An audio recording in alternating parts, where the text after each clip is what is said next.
Akkam jirtu hordoftoonni keenya karaa viidiyoo kanaa qubee afaan Oromoo barachaa jirtan. Viidiyoo keenya isa darbe keessatti jecha dheeraa fi gabaabaa waliin ilaallee turre jechuudha. Viidiyoo keenya isa irraa keessatti immoo jecha jabaa fi jecha laafaa waliin ilaalla. Qubee afaan Oromoo keessatti jechi tokko jabaadha yookaan immoo laafadha jennee kan adda baafannu dubbifamaa isaa irratti hundaa'uudhaan jechuudha. Jechi tokko laafadha yookaan immoo jabaadha jennee kan adda baafannu dubbifamaa isaa ilaaluudhaan jechuudha. Jechi tokko jabaadha kan jennu qubeen dubbifamaan tokko si'a lama gaafa barreeffame jechi suni jecha jabaadhaa jenna jechuudha. Qubee dubbifamaan tokko si'a lama gaafa barreeffame jechi sun jecha jabaadhaa jennaa jechuudha. Qubee dubbifamaan tokko qofaasaa gaafa barreeffame immoo jecha sana keessatti jechi sun jecha laafadha jenna jechuudha. Kana gaafa jennu gidduu isaanii keessatti jechuudha. Jecha gidduu jechaa keessatti qubee afaan Oromoo keessatti dubbifamaan jalqaba irratti dubbifamaan tokko lama ta'een barreeffamu jechuudha. Si'a lamaan barreeffamu. Jalqaba jechaa irratti dubbifamaan tokko lama ta'ee hin barreeffamu. Dubbifamaan lama jalqaba jechaa irratti hin barreeffamu jechuudha. Qubee afaan Oromoo keessatti jecha dachaa irraan kan hafe jechuudha. Jechi dachaan immoo akka qubee tokkootitti fayyadamna malee qubee lama jennee hin fayyadamnu jechuudha.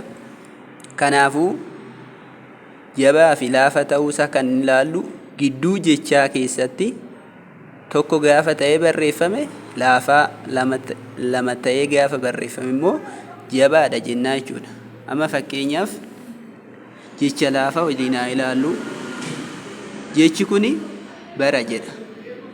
Gidduu jecha kanaa keessatti jalqaba kanarraan kan hafe jechuudha. Gidduu keessatti qubeen tuni dubbifamaan kuni takka ta'ee barreeffame. Kanaafuu laafadhaa jenna jecha laafadha jenna jechuudha. Asittis gara kan jedhu kuni tokko ta'ee barreeffame.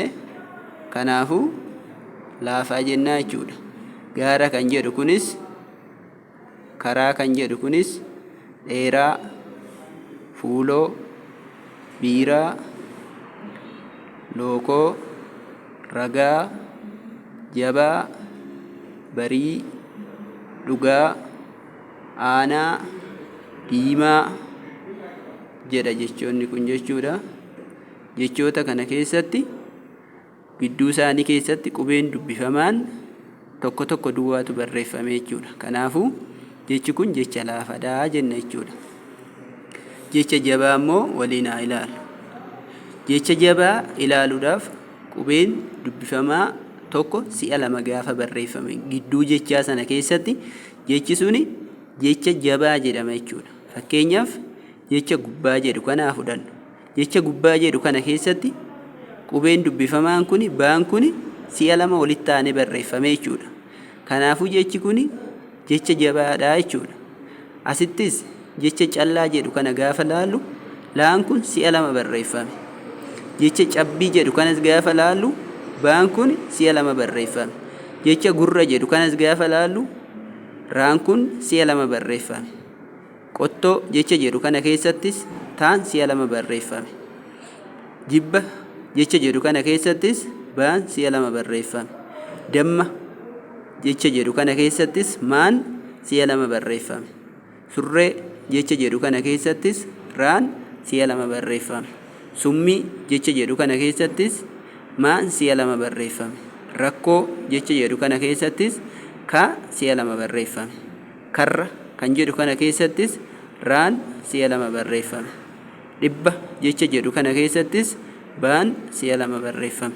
Farra jecha jedhu kana keessattis raan si'a lama barreeffame. Foddaa jecha jedhu kana keessattis daan si'a lama barreeffame. Kanaafuu jechoonni kun jechoota jabaa jedhamu jechuudha. Jechoota jabaa kana keessatti qubeewwan dubbifamaan wal fakkaatu kun si'a lama akkaataa kanaan gaafa barreeffamu jecha jabaa arganna jechuudha.